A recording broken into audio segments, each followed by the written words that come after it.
चलिए नमस्कार, आप सभी का स्वागत है आप सभी का हमारे यूट्यूब चैनल पे। और आज हम बात करने जाएंगे मैनेजमेंट के चैप्टर नंबर 8 की। आप सोचोगे सर सीधा ही चैप्टर नंबर 8 कैसे?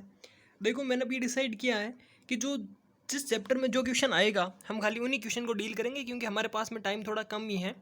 तो जिस चैप्टर में से जो जो क्वेश्चन आएगा हम डायरेक्ट उन क्वेश्चन को आपके सामने डील करेंगे। तो फर्स्ट हम चैप्टर 8 शुरुआत कर रहे हैं। चैप्टर 8 में से बेटा खाली और खाली कलेक्टिव बार्गेनिंग का क्वेश्चन आएगा। और ये कलेक्टिव बार्गेनिंग 8 नंबर में भी आ सकता है और 4 नंबर में भी आ सकता है। तो so don't be confuse about कि भी 4 का आएगा सर, पर आएगा जरूर 101%।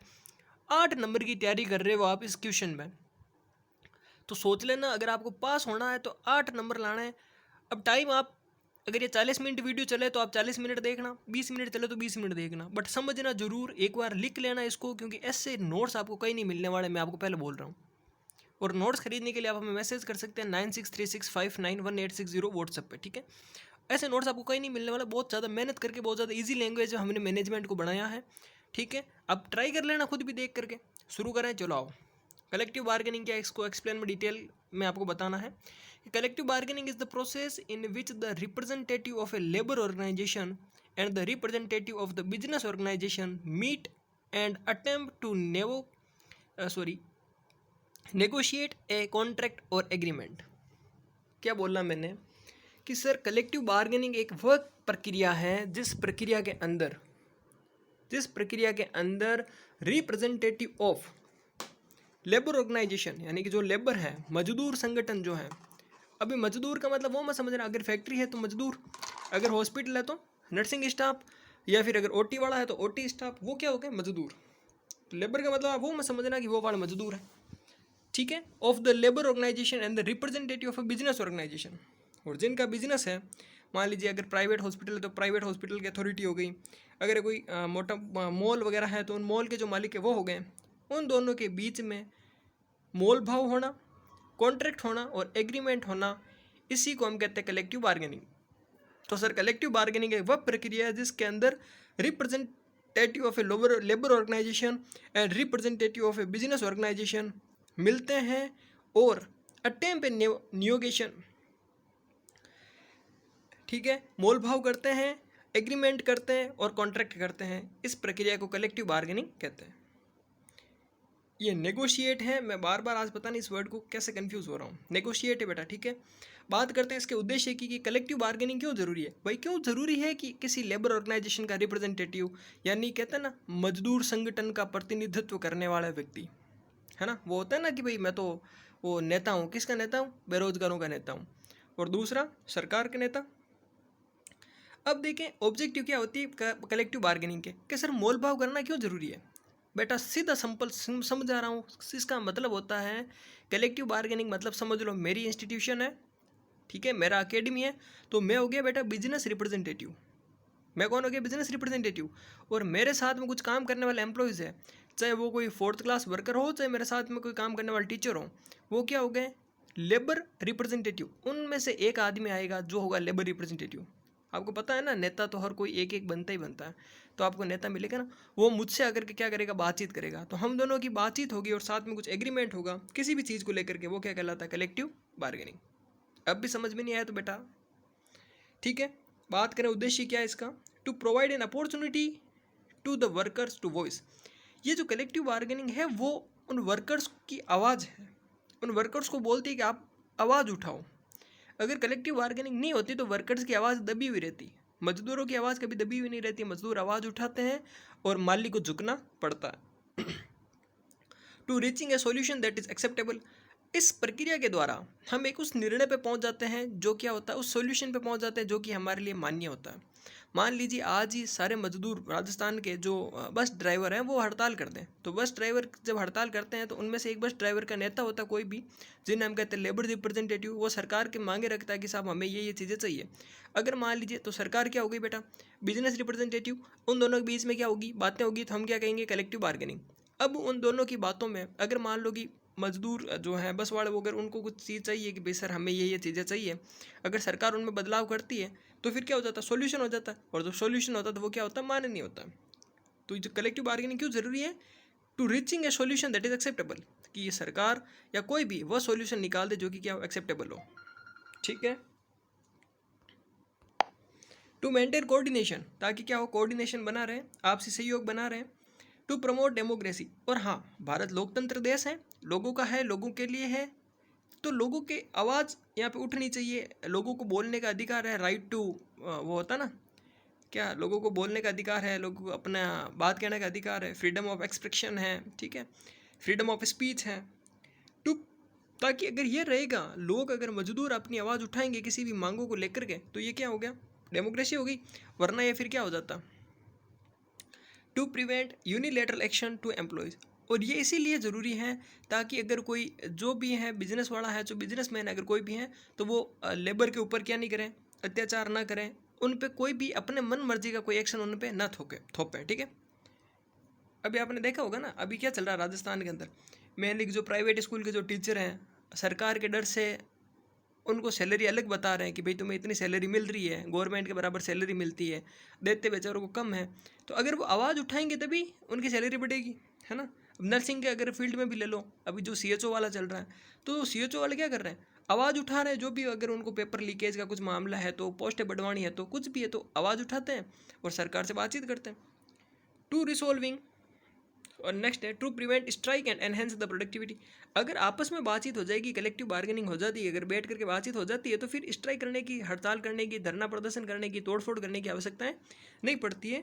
और एनहेंस द प्रोडक्टिविटी, अगर बातचीत हो जाती है तो फिर मजदूर हड़ताल नहीं करेंगे, जब हड़ताल नहीं करेंगे तो मजदूर काम करेंगे, जब मजदूर काम करेंगे तो प्रोडक्टिविटी बढ़ेगी। और समझ में आ रहा राजाओं कि नहीं आ रहा, आ रहा बताओ। To resolving and prevent all conflict and dispute, और ये क्या करता है, कोई भी अगर आपके बीच में कॉन्फ्लिक्ट है, वाद विवाद है, ठीक है, तो उनको दूर करता है, और अगर कोई डिस्प्यूट है, वो भी कोई वाद विवाद है, तो ये दूर करता है, ये process in a mutually agree और एग्रीएबल मैनर।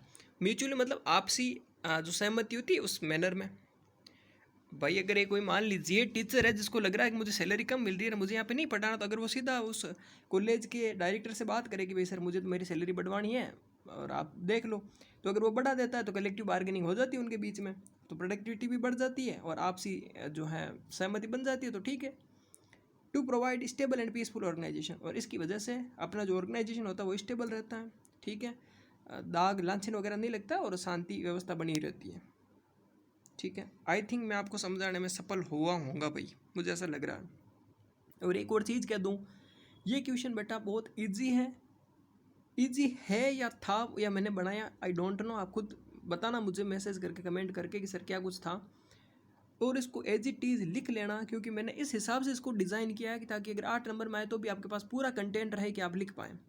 और हाँ, जल्द ही आज रात को मैं और वापस ट्राई करूंगा, रात की अगर कुछ भी बजे, क्योंकि मैंने पहले भी कहा था रात ना जाएगी तो किस्मत ना जाएगी बेटा, आज रात को मैं ट्राई करूंगा, जो अगला चैप्टर है चैप्टर नंबर 7, उसके भी काफ़ी सारे कुछ वीडियोज़ हैं, मैं आज अपलोड करने की ट्राई करता हूँ, ठीक है। जुड़े रहिए और अपने सारे ग्रुप्स के अंदर उसको शेयर कीजिए इन सब चीज़ों को, क्योंकि अगर आपको बेनिफिट मिल रहा है तो किसी और को भी मिलना चाहिए। नेक्स्ट है type of collective bargaining. Collective bargaining के क्या क्या टाइप होते हैं, तो पहला होता है डिस्ट्रीब्यूटिव, इंटीग्रेटिव, प्रोडक्टिविटी और कंपोजिट। डिस्ट्रीब्यूटिव, इंटीग्रेटिव, प्रोडक्टिविटी और कंपोजिट। बात करते हैं सर डिस्ट्रीब्यूटिव क्या होती है। डिस्ट्रीब्यूटिव का दूसरा नाम होता है कलेक्टिव, जोड़ने वाला। Conjunctive bargaining is the most common type of bargaining in this one side win and other side loss. ये क्या कह रहा है कि ये सर इस प्रकार की बार्गेनिंग है जिसके अंदर एक साइड जीतता है, दूसरी साइड हारता है। क्या हुआ सर, जो हमने बात की कि एक तो लेबर ऑर्गेनाइजेशन होगा, लेबर का रिप्रेजेंटेटिव होगा, एक बिजनेस का रिप्रेजेंटेटिव होगा, या तो बिजनेस वाला हारेगा या लेबर वाला हारेगा, बट एक हारेगा दूसरा जीतेगा। सर कैसे, हमें समझाओ, आगे चलो समझाते हैं। This involves bargaining over the distribution of savings. ये किसके बीच में बार्गेनिंग होती है, सेविंग्स के बीच में बार्गेनिंग्स होती है। सेविंग्स मतलब क्या समझे सर आप, मान लो मेरी आज इंस्टीट्यूशन है, मैं इसमें 50 लाख का खर्चा करता हूँ, ठीक है, फर्नीचर वगैरह में, बोर्ड वगैरह में, सब कुछ में 50 लाख का खर्चा करता हूँ, और मेरे पास इतने स्टूडेंट आ जाते हैं कि मेरी 1 करोड़ की कमाई हो जाती है, तो मेरी सेविंग कितनी हुई, 50 लाख। अब मैं उस 50 लाख में से तो दूसरों को डिवाइड करूँगा, ठीक है, उनको बांटूंगा। In this economic issue like salary, wages, bonus, तो इसके अंदर कौन कौन से इशू आएंगे, सैलरी का इशू आएगा, वेजेस का आएगा और बोनस का आएगा, ठीक है। या तो सैलरी बढ़ाओ या बोनस बढ़ाओ या मुझे भत्ते बढ़ाओ। Economic issue like salary, wages and bonus are discuss. तो इसके अंदर हमने क्या, डिस्ट्रीब्यूटिव के अंदर हम किसको डिस्कस करते हैं, इकोनॉमिक इशू को, यानी आर्थिक इशू, सैलरी, वेजेस, इनको हम डिस्कस करते हैं। One party get win and other laws. वही मैंने कहा, एक पार्टी जीतेगी दूसरी पार्टी हारेगी। मोर कॉम्पिटिटिव, और इसमें कॉम्पिटिशन चलता रहता है। मोर कॉम्पिटिटिव मतलब इसमें कॉम्पिटिशन चलता रहता है। जैसे union negotiation for maximum wages. मान लीजिए अगर किसी संघ है कोई जो किसी कंपनी से डिमांड करता है कि साहब आप जो 1000 रुपये हमें पर दिन का दे रहे हो, हाँ हमें अगर 1500 रुपये दो तो कल से ये यूनियन काम करेगी, वरना हम काम करने बंद कर देंगे, क्योंकि सर आजकल महंगाई का ज़माना है, महंगाई बढ़ गई है। तो अब मुझे बताओ फ़ायदा किन को होगा? अगर तो अगर उन्होंने बढ़ा दिया, मान लो 1500 रुपये कर दिए, तो 1000 मान लीजिए आप यूनियन के वर्कर हैं, तो अब सबके 500 रुपये बढ़ गए। तो एक पक्ष तो जीत गया, यूनियन वाला जीत गया, और जो देने वाला वो क्या हो गया? हार गया। एग्जाम्पल भी समझ में आ गया। नेक्स्ट आओ इंटीग्रेटिव और cooperative bargaining. Integrative bargaining is a similar to the problem solving section. तो इसमें क्या होता है? प्रॉब्लम को सोल्व करते हैं, ठीक है, in which both side are trying to reach a mutually beneficial alternatives. अब इसके अंदर क्या होता है? दोनों जो ग्रुप हैं, दोनों ग्रुप कौन से? लेबर वाला ग्रुप और बिजनेस वाला ग्रुप, दोनों चाहते हैं कि हम ज़्यादा बेनिफिट में रहें। जैसे मान लीजिए विन विन सिचुएशन होती है, दोनों चाहते हैं कि भाई हम क्या रहे, फ़ायदे में रहे। अरे सब्जी लेने जाते हो, किसी दुकान में जाते हो आप, तो दुकानदार आपको अगर मान लो 500 रुपये की साड़ी और वो आपको बोलते हैं 1000 रुपये की है, फिर जब आप बार्गेनिंग करते हो कि आप कहते हो नहीं भाई मेरे को तो 800 में ही लेनी है, वो कहता नहीं नहीं मैडम आपको 850 में लेनी है। आप 850 तक दो तो ठीक है मैडम, 800 नहीं, 800 में नहीं होगा मैडम। अब उसको पता है मेरे 500 में आ रखी है, मैं 850 तो भी कमा रहा हूँ, तो 350 रुपये कमा रहा हूँ, पर वो और चाहता है कि भाई मैं 350 की जगह 400 कमा लूँ, और वो चाहती है कि मैं इससे थोड़ा सा और छुड़वा लूँ। तो इसमें क्या होता है? विन विन सिचुएशन चलती है। ऐसा नहीं होगा कि भाई एक साइड वाले को बहुत ज़्यादा नुकसान होगा, नहीं, दोनों साइड ये चाहेंगे कि हमें थोड़ा थोड़ा फ़ायदा हो, ठीक है। नेक्स्ट हम बात करते हैं बोथ पार्टीज़ में गिवन गेन और नाइदर लॉस। तो ऐसा नहीं होता कि भाई दोनों पार्टी में ज़्यादा कुछ, नहीं, ज़्यादा कुछ कोई भी प्राप्त नहीं करता, ना ज़्यादा कुछ लॉस होता है, ठीक है। Both parties are trying to make more of something, और ये मैंने बताया कि दोनों पार्टी ये चाहती है कि हमें थोड़ा थोड़ा कुछ ज़्यादा मिले, ठीक है। थर्ड बात करते हैं productive bargaining, a form of collective bargaining leading to productivity agreement in which management offers a pay rise in the exchange of alternative to employee working practice designed to increase productivity। यानी कर्मचारी कार्य प्रथाओं में बदलाव के बदले वेतन वृद्धि करता है। कहने का मतलब क्या हुआ कि मान लीजिए एक अगर कर्मचारी है, वो कह रहा है कि सर जो हमें फीस दे रहे हो, जो हमें आप सैलरी दे रहे हो, हम आपके इतना काम करते हैं, हम पूरे दिन काम करते हैं, हम एक्स्ट्रा भी काम करते हैं, और आप अगर हमें इतनी सी सैलरी दे रहे हो तो मैं छोड़ करके किसी दूसरी संस्था में जाने को तैयार हूँ। ये कौन कह रहा है? एक अकेला व्यक्ति कह रहा है। तो उसे क्या बोलेंगे कि भाई ये काम कर, अगर तू बीएससी पास आउट है अभी तो चल तू एमएससी कर ले, हम तुम्हारी सैलरी को बढ़ा देंगे। यानी कि अगर उसके काम की काम को एक्स्ट्रा बढ़ा करके आप उसकी सैलरी अगर इंक्रीज़ करते हो, तो ये आता है आपका थर्ड नंबर का बार्गेनिंग, ठीक है, कि भाई ठीक है कोई प्रॉब्लम नहीं, अगर हम सैलरी बढ़ा देंगे। देखो अब इसमें ना तो लॉस और विन का मामला चल रहा है, ना इक्वली लॉस वाला मामला चल रहा है, ना इक्वली गेन वाला मामला चल रहा है। इसमें तीसरा ही मैटर आ गया। तीसरा मैटर क्या है वो आपको पता चल गया कि कर्मचारी कार्य प्रथाओं में बदलाव, कि भाई जो तुम कार्य कर रहे हो इस कार्य की स्टाइल को आपको चेंज करना पड़ेगा, और साथ साथ में इस प्रैक्टिस में आपको इंक्रीजमेंट करना पड़ेगा, आपको बहुत ज़्यादा मेहनत करनी पड़ेगी, तो हम आपकी सैलरी को थोड़ी सी बढ़ा सकते हैं। अगली होती है कंपोजिट बार्गेनिंग। कुछ डाउट तो है क्या भैया? समझ में आ रहा है आपको? ये बहुत ईजी है। अगर ये आपको नहीं समझ में आ रहा तो फिर, और मुझे पता आपको समझ में आ रहा होगा, ठीक है, इतना कॉन्फिडेंस है यार, 3 साल हो गया आज क्लास से लेते हुए। हर बच्चों के कमेंट से हमें पता चलता है, मैसेज आते हैं व्हाट्सएप पे, मैसेज आते हैं। और एक बात तो बहुत अच्छा लगता है जब आपके ऐसे मैसेज वगैरह आते हैं, कॉल्स वगैरह आते हैं, कि यार जब आप हमें बोलते हो सर आपकी वजह से मेरी 3rd ईयर क्लियर हो गई, आपकी वजह से सर मेरी वो बैक आती रह गई, और हमारा एक ही टारगेट है बेटा 4th ईयर में कोई भी बिना फालतू ट्यूशन वगैरह के फीस वगैरह मत दिया करो, हम सारा कंटेंट आपको दे रहे हैं। मैं कितनी, अब देखो आपके लिए नोट्स, कितना अच्छे नोट्स तैयार कर रहा हूँ मैं, ठीक है, वो अब आप मेरी बढ़ाई नहीं करते, मुझे अपने मुँह से करनी पड़ती है। Workers tends to argue that productivity bargaining increase their workload. Worker कहते हैं कि सर आप जो आपकी, अभी इसमें सारे वर्कर्स कह रहे हैं, ध्यान देना, इसमें सारे वर्कर्स क्या कहते हैं कि सर जो हमें आपकी जो प्रोडक्टिविटी है बहुत ज़्यादा हो रही है, आप तो बहुत ज़्यादा पैसे कमा रहे हो, ठीक है, और हम बहुत ज़्यादा मेहनत कर रहे हैं और हमें उस मेहनत का कुछ नहीं मिल रहा, बहुत कम मिल रहा है। तो as a result worker tends to favour composite bargaining. तो वर्कर्स कहते हैं भैया है सर आप अगर इतना ज़्यादा कमा रहे हो तो आपकी प्रोडक्टिविटी का 10% हमें दो, या हमारी सैलरी बढ़ाओ। जैसे देखो in this method labour bargaining for the wages as usual, जैसे हर बार करते हैं वैसे लेबर यही कहते हैं कि भाई सर हमारी सैलरी बढ़ाओ। फर्स्ट वाले में आपने क्या देखा, अगर मैं वापस अब इनकी एक एक करके बात करता हूँ, चलो आप देखो वापस। फर्स्ट हमने डिस्ट्रीब्यूटिव देखा, डिस्ट्रीब्यूटिव में हमने देखा कि एक पक्ष हमेशा जीतता है, दूसरा पक्ष हारता है। मान लीजिए आज हम अशोक गहलोत जिसे राजस्थान के चीफ मिनिस्टर है, अगर इनसे बोल रहे हैं कि सर हमें 5,000 फर्स्ट ग्रेड नर्सिंग स्टाफ की आवश्यकता है, आप हमें नौकरी दो। अब या फिर अगर मैं इन्हें बोल रहा कि सर जो हमारी सैलरी है वो इतनी नहीं चलेगी, हमारी सैलरी सबकी एक साथ बढ़ा करके, या फिर जो दिवाली का बोनस जो आपने कुछ भी मान लो कोई बोनस है तो नर्सिंग डे पे हमें बोनस दो। अगर हमने बोला सरकार को कि हमें नर्सिंग डे पे बोनस दो, तो एक साथ अगर इतने लोगों को बोनस देगी तो एक पक्ष जीतेगा, दूसरा पक्ष हारेगा। ये तो होगी डिस्ट्रीब्यूटिव, यानी कि एक हमेशा जीतेगा। दूसरा होता है इंटीग्रेटिव, इसमें क्या रहता है, विन विन सिचुएशन रहता है, दोनों एक दूसरे कम करवाना चाहते हैं। जैसे सरकार पैसे देते हैं ना, तो साथ साथ में टैक्स वगैरह ले लेकर हम ये दोनों चाहते हैं। मान लीजिए जैसे मैंने आपको दुकानदार का एग्जांपल बताया, ठीक है, तो उसमें क्या हो रहा है, दोनों चाह रहे हैं। वो चाह रहे हैं कि भाई थोड़ा सा पैसा ही मैडम ज़्यादा दे दें, मैडम चाह रही है थोड़ा सा पैसा हमसे कम ले लें और ख़रीदारी हो जाए। तीसरा था प्रोडक्टिविटी बार्गेनिंग। प्रोडक्टिविटी बार्गेनिंग मतलब है कि अगर आप और ज़्यादा मेहनत करो, अपने कार्य के स्टाइल को चेंज करो, अपनी पढ़ाई में थोड़ा और ज़्यादा, जैसे एम्स देता है ना, एम्स क्या करता है, प्रोडक्टिविटी बार्गेनिंग करता है। अगर आप बीएससी नर्सिंग हो और अगर आप नॉर्मली अभी लगे हो तो आपको नर्सिंग ऑफिसर की पोस्ट देगा और उसके हिसाब से सैलरी देगा। और जब 5 साल हो गए, जब आपने काफ़ी काम सीख लिया, आपने बोला सर हम तो एक्सपर्ट हो गए काम में, तो आपको प्रमोशन भी दे देगा और साथ साथ सैलरी भी बढ़ा देगा, एसएनओ बना देगा। फिर 5 साल के बाद में आपको एएनएस बना देगा। तो वो क्या कर रहा है, प्रोडक्टिविटी बार्गेनिंग कर रहा है, आपकी वर्किंग स्टाइल को चेंज करके, आपकी ड्यूटियों को चेंज करके, फिर आपको ओटी में भेजेगा, 8-8 10-10 घंटे खड़े रखेगा, तो सैलरी भी ज़्यादा मिलेगी बेटा। नेक्स्ट होता है कंपोजिट बार्गेनिंग। उसमें वही जो जो जो अपने जैसे लेबर होते हैं वो हमेशा क्या करते हैं, सर हमारी सैलरी बढ़ा दो, सैलरी बढ़ा दो, सैलरी बढ़ा दो। वो कह रहे हैं सर आपकी प्रोडक्टिविटी इतनी हो रही है, हमें थोड़ा पैसा कम मिल रहा है, हमारी सैलरी बढ़ा दो। हम कभी सरकार को ऐसा बोलते हैं क्या कि साहब सीएम साहब आप तो इतना कमाते हो, हमें भी इतना दो, ऐसा कभी बोला? ठीक है, दिया जितना ही ठीक है। ये होती है कंपोजिट बार्गेनिंग। समझ में आ रहा है? समझ में आ रहा है तो समझते रहना भाई, ठीक है। नेक्स्ट बात करते हैं प्रोसेस ऑफ कलेक्टिव बार्गेनिंग। बहुत ईजी थे टाइप्स।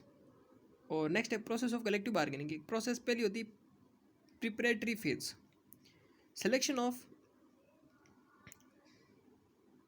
नियोगेशन टर्म, यानी कि जो आपका समझौता है, ठीक है।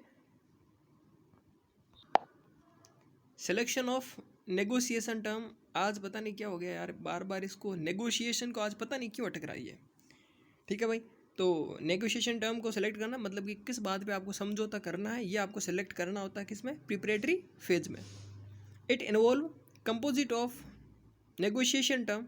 इसमें क्या होता है, टीम सॉरी, तो इसमें क्या होता है, जो भी समझौता करने वाली टीम होती है वो क्या होती है, एक साथ जुड़ती है, बहुत सारे मेंबर जुड़ते हैं कि भाई हमें ये मांग, हमारे ये मुद्दा है जो हमें उठाना है। It consist of the representative of both parties. इसमें दोनों पार्टीज़ के रिप्रेजेंटेटिव मिलते हैं, आपस में मिलते हैं खाली, ठीक है। जो लेबर पार्टी के हैं और जो बिजनेस पार्टी के हैं, तो दोनों रिप्रेजेंटेटिव मिलते हैं। They should have adequate knowledge of and skills for the negotiation. और समझौते के लिए उन दोनों में एडुकेट, पर्याप्त मात्रा में नॉलेज होनी चाहिए। देखो बातचीत हमेशा जो नेता करता है ना, तो नेता में फुल नॉलेज होना चाहिए। और अगर नेता में नॉलेज नहीं हुआ तो फिर क्या होता है कि जनता ना तो उसकी बात मानती है और ना उसकी बात सामने वाला मानता है, ठीक है। जैसे मान लीजिए अगर आप कॉलेज में हो और कॉलेज में आप एक स्टूडेंट हो और आप प्रिंसिपल के साथ में बातचीत करने गए, आपको मान लीजिए फ्रेशर पार्टी करवानी है कि सर हमें फ्रेशर पार्टी करवानी है, तो आपको बेटा जब प्रिंसिपल अगर पुराना है तो आपको भी बहुत ज़्यादा नॉलेज होना पड़ेगा।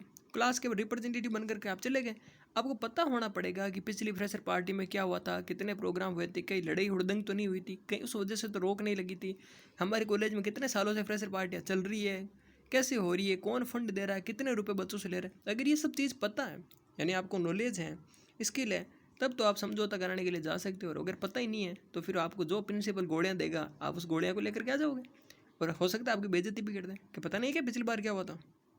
और जब आपको पता नहीं होगा तो आप कहोगे नहीं सर मुझे तो नहीं पता, बताओ क्या हुआ, तो फिर वाह, ठीक है। हर प्रिंसिपल के नहीं बोलना, बट कोई एग्जाम्पल मत ले लेना।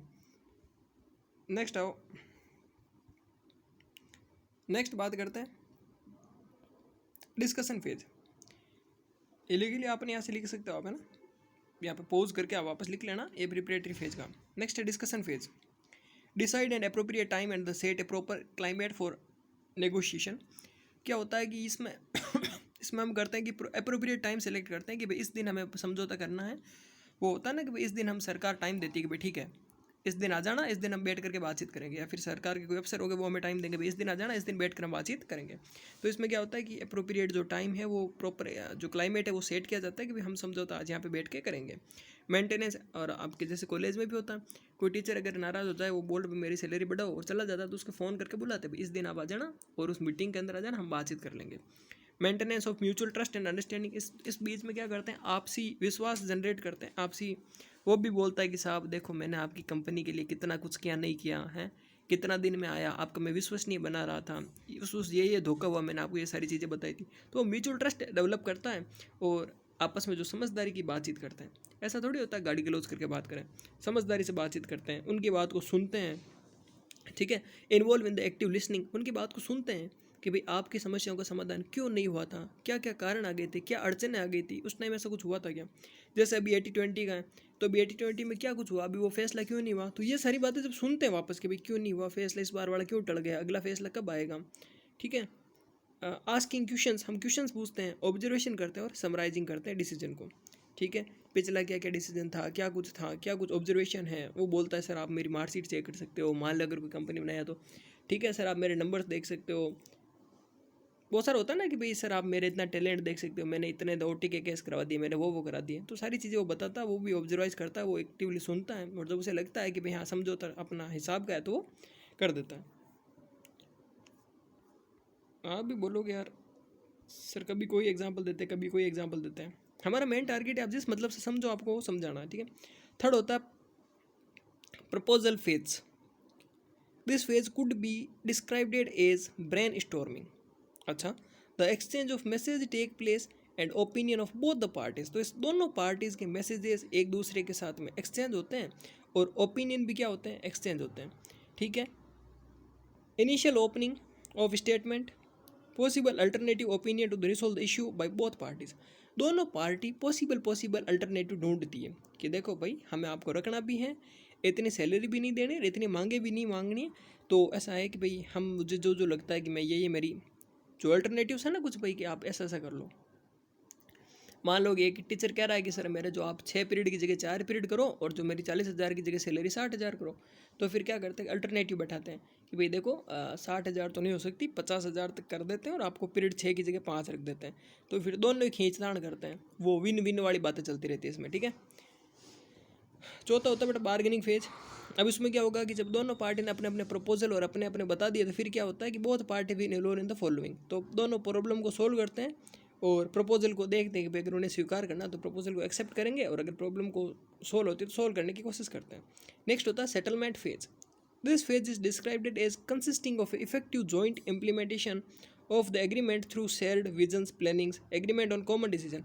तो इसमें क्या होता है कि this phase is described as consisting of effective joint implementation of the agreement, कि जो एग्रीमेंट होता है वो दोनों बीच में एग्रीमेंट हो जाता है कि भाई ठीक है, थ्रू शेयर्ड विजन प्लानिंग, जो भी उन्होंने बताया कि भाई ये हमारा विजन है, ये हमारी प्लानिंग है, हम ये काम कर देंगे, हमारा ये उद्देश्य है, ठीक है।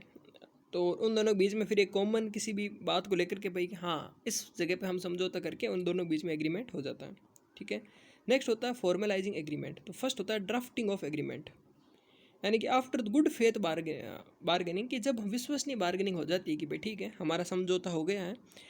आप पता है ना समझौता दिया, अब मैं क्या समझाऊँ समझौता को, है ना, पता है ना। तो जब समझौता हो जाता है फिर क्या करते हैं, फॉर्मल डॉक्यूमेंटेशन मस्ट प्रिपेयर। आपको हमेशा ध्यान रखना समझौता होने के बाद में आपको डॉक्यूमेंट तैयार करवाना ही करवाना है कि सर आपकी कभी भी ध्यान रखना बेटा, किसी भी व्यक्ति से जब आप बात करो, एक बहुत बड़ी आपको बात बता रहा हूँ, बहुत बड़ी ज्ञान की बात है, ज़िंदगी में आप आपके काम आएगी कि जब भी किसी व्यक्ति से आप बातचीत करो या अपना कोई एग्रीमेंट कराओ या कोई समझौता हो, और जब वो अगर आप किसी को स्वीकृति आपको प्रदान करें, तो आप हमेशा उसको बोलो कि सर या मैडम जो भी हैं आप हमें रिटर्न में लिख कर दीजिए। और जब आप भी अपनी कोई भी कंप्लेंट कराओ बेटा, हमेशा ध्यान रखना रिटर्न में देनी, रिटर्न में देना के पहले आपको उससे सिग्नेचर करा करके उसकी फ़ोटोकॉपी आप अपने पास रखो। मान लीजिए आप कहीं पे भी गए, किसी भी सरकारी ऑफिस में गए, किसी भी प्राइवेट ऑफिस में गए, किसी मतलब किसी से भी कोई भी चीज़ ली, अगर आपको ऐसा लगता है तो आपको हमेशा वर्बली किसी पे भी विश्वास नहीं करना है, क्योंकि वर्बली आज कोई बोलेगा वो कल पलट जाएगा। इसीलिए समझदार व्यक्ति की एक ही निशानी है, आपको रिटर्न में लेना है कि ठीक है सर आपने मुझे बोल दिया बट आप मुझे रिटर्न में लिख कर दो, और अगर आप लिखने में असमर्थ हो तो मैं लिख देता हूँ, आप इसके ऊपर क्या करो सिग्नेचर करो, और सिग्नेचर करने के बाद उसकी एक प्रतिलिपि यानी फोटोकॉपी आप अपने पास में रखो। इन फ्यूचर कभी भी काम आए आप बता सकते हो कि सर मेरे पास ये प्रूफ है। बोलने में का क्या प्रूफ, वो बोल देगा नहीं मैंने तो ऐसा कभी बोला ही नहीं, तो क्या प्रूफ है आपके पास में? आप बोलोगे नहीं सर मैंने इसको इतना बोला, अरे क्या प्रूफ है आपके पास में? तो हमेशा ध्यान रखना, रिटर्न में डॉक्यूमेंट आपको लेना ही लेना है कि ठीक है सर हमारे बीच में समझौता हुआ है, आप रिटर्न में लिख करके दो। Signing the agreement. नेक्स्ट देखो B, both parties sign the agreement and abide यानी fulfil by the its term and condition, कि जो भी टर्म्स और कंडीशन होती हैं उसके बारे में वो दोनों साइन करते हैं और कहते हैं ठीक है। अभी कॉन्ट्रैक्ट होता है ना, कोई एक टीचर किसी एकेडमी में पढ़ाना आता है तो उनके बीच में कॉन्ट्रैक्ट होता है कि ठीक है भाई 5 साल के लिए अगर मैं पढ़ाऊंगा तो, या फिर 6 महीने के लिए पढ़ाऊंगा, 6 महीने में सिलेबस करवा दूंगा, इतनी फीस लूंगा, इन सब का एक कॉन्ट्रैक्ट होता है, लिखा हुआ होता है और उसके ऊपर सिग्नेचर होता है। ऐसा नहीं होना पर उसे बताया जाता है कि हमारे बीच में कॉन्ट्रैक्ट है तो पैसा लेकर के कोई भाग नहीं जाए। ठीक है, ठीक है भाई, सिग्नेचर हो गया। उसके बाद में लास्ट देख लो 7 पॉइंट है एनफोर्सिंग एग्रीमेंट। एनफोर्सिंग एग्रीमेंट होता है to have the agreement effective and the meaningful it should be enforced और इम्प्लीमेंट इमीडिएटली, कि अगर आपको लगता है कि आपका समझौता जो भी हुआ है वो एकदम सही है और आपकी भलाई के लिए है तो बेटा जल्दी सिग्नेचर करने के बाद उसे बोलो कि भाई साहब अब आप इम्प्लीमेंट कर दो। अगर आपको लगता है इफेक्टिव है, आपको लगता है इसका कोई मतलब है, तो जल्दी से जल्दी उसे बोलो कि सर कम इनटू फोर्स, यानी कि उसे फोर्स के अंदर मतलब रनिंग के अंदर लेकर आ जाओ और इम्प्लीमेंट इनको कर दो। तो ये आपका हो गया 8 नंबर का कलेक्टिव बार्गेनिंग कंप्लीट। और मुझे नहीं लगता मेरे यूट्यूब से जिसने किसने भी पढ़े, ठीक है, अगर जो भी आज पढ़ के जाएगा, जिसने भी आज लिख लिया, वो कभी 8 नंबर तो ये चूक नहीं पाएगा, ये मेरी गारंटी है। 101% आपको गारंटी देता हूँ, वो 8 नंबर तो लेके आएगा ही आएगा इसमें से। ठीक है, और हाँ, thanks for all to watching this channel. और अपने सारे भी जितने भी ग्रुप्स हैं उन ग्रुप्स के अंदर उन सबको आप एक बार शेयर कर दें। नोट्स के लिए आप मुझे मैसेज कर सकते हैं 9636591860। और भी आपकी अगर कोई क्वारी है, अगर आपको किसी वीडियो में अटपट आ रही है, आपको ऐसा लग रहा है कि मुझे इसमें समझ में नहीं आ रहा है या सीक्वेंस क्या कुछ है, मुझे आप कमेंट करके बिल्कुल बता सकते हैं। हम आपकी सेवा के लिए 24/7, क्योंकि हम ये समझ लो आपका ही एक परिवार है। हम यही सोच के चलते हैं, मैं कभी मैं नहीं सोचता। और जो भी बच्चे के अगर कुछ होता है तो हम उसको बिल्कुल सोल्व करने की कोशिश करते हैं, क्योंकि जो कहता है ना खून का रिश्ता होता है, पर जो जुड़ाव का रिश्ता, मन का रिश्ता जो होता है ना, आपसे मेरा मन का दिल का रिश्ता है। तो ठीक है, और हाँ आज एक सबसे बड़ी बात, मैं अपनी आईडी भी मेंशन कर रहा हूँ आज, तो इंस्टाग्राम आईडी में नीचे मेंशन करूँगा, जिनके से भी फॉलो करना बिल्कुल आप मैं फॉलो कर सकते हैं, क्योंकि भविष्य की कुछ पता नहीं चलता बेटा, कि अगर मान लो कुछ बाय द वे, ठीक है, तो आप हमें वहाँ से कुछ बातचीत कर सकते हो। ठीक है, तो मैं इंस्टाग्राम आईडी भी आज मेंशन कर रहा हूँ, तो आप मुझे वहाँ पे फॉलो कर सकते हो। ठीक है, thanks, have a nice day.